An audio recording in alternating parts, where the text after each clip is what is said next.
Hello दोस्तों, veterans, नमस्कार। मैं दीवान सिंह। मैंने इससे पहले एक वीडियो बनाया सवेरे और एक सूचना दी। आज लंबे इंतजार के बाद ऑनररी न्यायाधीश का जजमेंट आएगा दिल्ली ईएफटी से। जितने भी इंडिकेशंस थे, संकेत थे, सब यही इशारा कर रहे थे कि जजमेंट हमारे फेवर में आएगा। लेकिन शाम होते होते हमारे पास सूचना आने लगी कि जजमेंट फेवर में नहीं आया है। बड़ा दुख हुआ। मैं बैठा हुआ था कि जैसे ही जजमेंट फेवर में आए तो हम पूरा वीडियो बनाएंगे, पूरी डिटेल्स बताएंगे।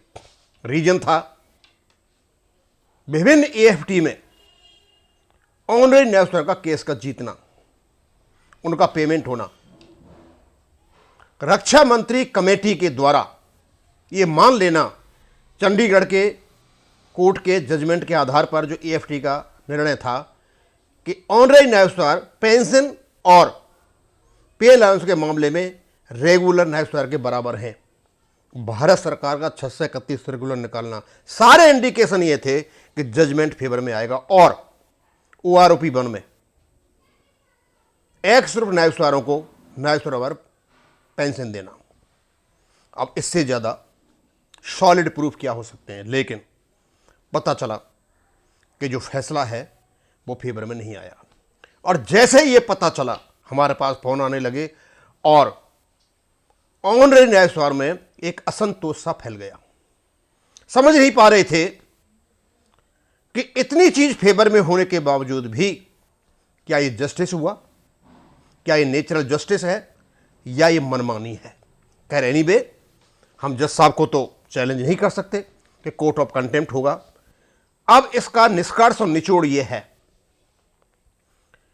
कि जनरल बेंच के माध्यम से ऑनररी न्यायाधीश केस हार चुके हैं और पूरी डिटेल तो बाद में आएंगी। और यह कहा गया कि जो प्री 2006 से पहले वाले ऑनररी न्यायाधीश हैं उनको पोस्ट 2006 वालों से इक्वेट नहीं किया जा सकता।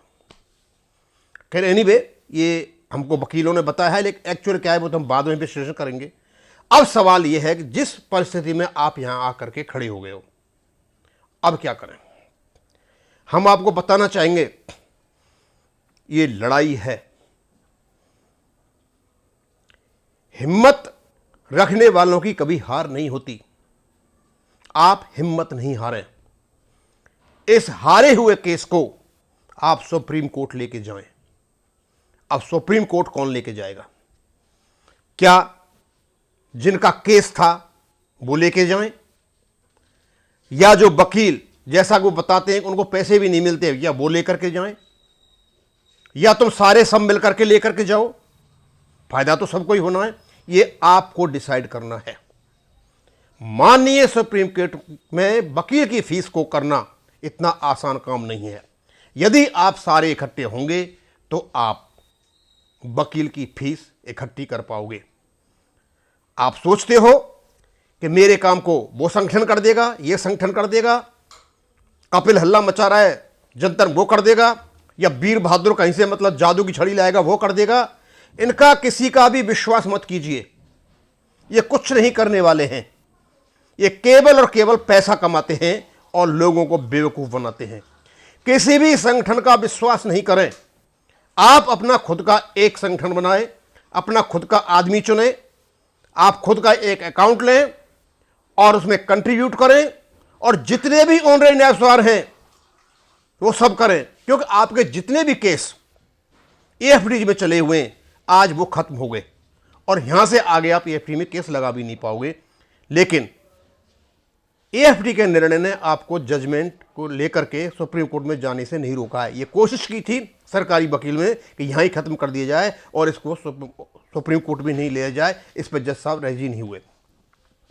अब मैं आपको बताना चाहता हूं, आप मीटिंग करें, किसी भी संगठन के भरोसे नहीं रहें, किसी व्यक्ति के भरोसे नहीं रहें, अपनी कमान स्वयं संभालें, उपयुक्त आदमी को सेलेक्ट करें, ईमानदार को सेलेक्ट करें, और मैं तो यही कहूंगा कि उस व्यक्ति को सेलेक्ट करो जो दिल्ली में रहता हो। मैं आपका एक पैसा भी नहीं लूंगा, लेकिन मैं आपको एक करने की कोशिश कर रहा हूं। और ये संगठन जितने भी हैं, ये केबल और केबल एक्स को बेवकूफ बनाते हैं। अभी आपने देखा X62 के केस में हमने इतने वीडियो बनाए थे। वॉइस ऑफ एक्सेल सोसाइटी ने अपने दोनों अकाउंट में पैसा लिया और कम से कम उनके पास आज एक्स ग्रुप के नाम पे 20 लाख से ऊपर पैसा है, लेकिन अभी तक वो AFT में केस नहीं लगा पाए हैं। सिर्फ और सिर्फ लोगों को आंखों में धूल झोंकते हैं। पैसा कमाने का X62 का केस ना वॉइस ऑफ एक्सेल सोसाइटी ने एक धंधा बनाया। हमको गलतफहमी थी कि राजीव बहल जी एक वकील हैं, वो वकील नहीं है, और जिस वकील से वो केस लड़ रहा है हमारा, उस वकील का नाम भी नहीं बता रहे। मैं पिटिशनर हूं, उसमें मेरा अधिकार बनता है उस वकील से ये पूछना कि केस में क्या हो रहा है। ओरिजिनली जितने केस माननीय हाई सुप्रीम कोर्ट में गए थे उन्हीं को वहां लगाना था, लेकिन इन्होंने दिखाई दिया कमाई का धंधा है, तो इन्होंने लोगों से 2-2, 3-3 हजार रुपये लेकर के और मेंबर बना करके इन्होंने इस केस को उलझा दिया। अभी तक नहीं लग पाए। ये वेट कर रहे हैं कैसे भी करके सुप्रीम कोर्ट से फैसला आ जाए, फेवर में आ जाए, और ये जो पैसा इकट्ठा इन लोगों ने किया है ये इनके पास रह जाए। नेवी के लोग माननीय सुप्रीम कोर्ट में जा चुके हैं, लेकिन ये लोग अभी तक ना तो केस लगा पाए हैं और ना सुप्रीम कोर्ट में वापस गए हुए हैं। पैसा हमने इनके अकाउंट को बढ़ाने के लिए नहीं दिया। पैसा ये X62 का है, इसको हम एक एक पाई करके इनसे निकलवा लेंगे। अब ये सारी कहानी मैं इसलिए बता रहा हूं आपको कि आप किसी संगठन का विश्वास नहीं करें।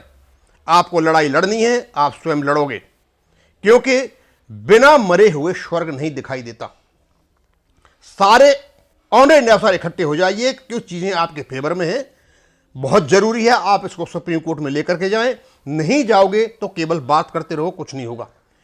कोई भी कुछ नहीं करने वाला है। और मैं बता दूंगा आपको बात, जितने दिन से ये चला हुआ है आपका आंदोलन, इन लोगों ने केबल और केबल हमारी आपकी अपनी बेइज्जती कराई है।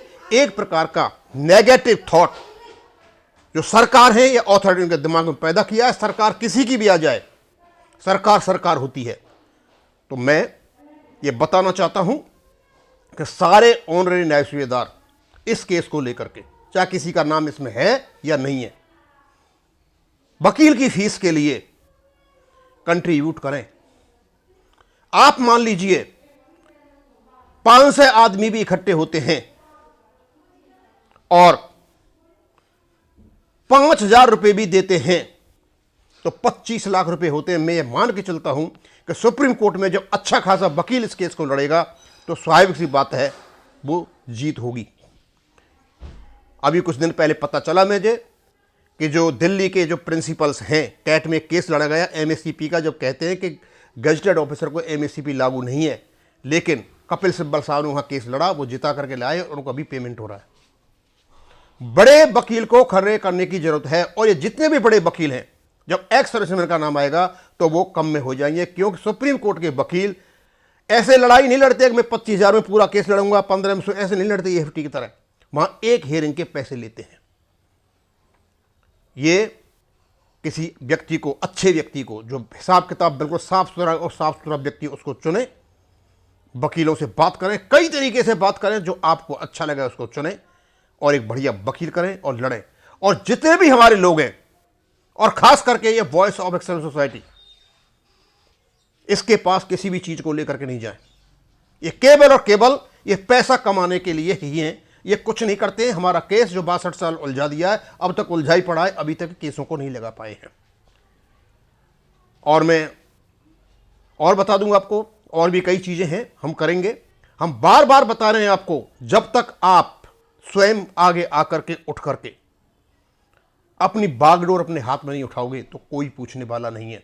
इंडिविजुअल चीज जा चुकी हैं। सारे ऑनरेरी न्याय सेवादार इस फैसले के खिलाफ सुप्रीम कोर्ट में जाएं, आपस में बात करें, आपस में ग्रुप बनाएं, अपना एक अकाउंट बनाएं, ईमानदार व्यक्ति को चुनें जो भी है, लेकिन एसोसिएशन के किसी व्यक्ति को नहीं लेना है। एसोसिएशन के नाम पे, एसोसिएशन में सारे ही हैं, कोई भी हो सकता है, लेकिन किसी भी एसोसिएशन के नाम पर कोई चंदा इकट्ठा नहीं करना है। पैसा इकट्ठा करना है तो आपको पैसा केवल ऐसे व्यक्ति के खाते में करना है जिसका आप विश्वास करते हैं और उसको ऑपरेशन करने वाले भी प्रॉपर तरीके से लोग हों, केवल और केवल वहां से वकील का फीस या कोर्ट की फीस या जो है वहां से वो पैसा निकले और प्रॉपर हिसाब किताब रखे। मैं आपको यही सलाह दूंगा, किसी भी एसोसिएशन के साथ विश्वास नहीं करें। और जो ये जितने भी नाम आपके सामने आ रहे हैं, जिन नामों को रोजाना सुनते रहते हो, इनसे आप बिल्कुल दूर रहें। आप बाहर निकल करके आएँ और अपने केस को लड़ें, तभी आप जीत पाओगे। आपकी जीत होगी, निश्चित से जीत होगी। हम तो यही बताते रहेंगे और मैं यहीं ख़त्म करूँगा। थैंक यू, धन्यवाद।